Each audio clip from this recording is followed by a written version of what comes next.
আপনারা যারা ইসলাম ধর্মকে বিশ্বাস করেন তাদের পাশাপাশি এটাও বিশ্বাস করতে হবে যে কালো জাদু সত্য, এবং আপনাকে যদি কেউ এরকম কিছু করে থাকে তাহলে যে লক্ষণগুলো আপনার মধ্যে প্রকাশ পাবে সেগুলো সম্পর্কে আমি যে পড়াশোনাটা করেছি সেটা মিলিয়ে নিন। নাম্বার 1, কোনো কারণ ছাড়াই দেখবেন আপনার খুবই ক্লান্ত লাগছে।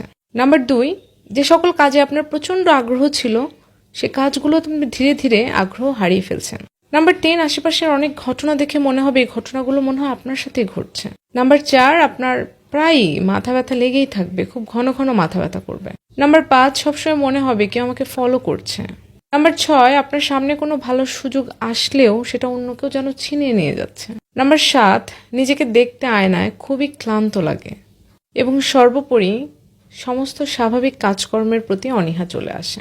এই বিষয়গুলো যদি আপনার মধ্যে থাকে তাহলে পবিত্র আল কোরআনে অনেক আয়াত রয়েছে যেগুলো আপনি ইউটিউবে দেখলে পাবেন, খুঁজে পাবেন কোন আয়াতগুলো পড়লে আপনি এসব থেকে বেঁচে থাকতে পারবেন।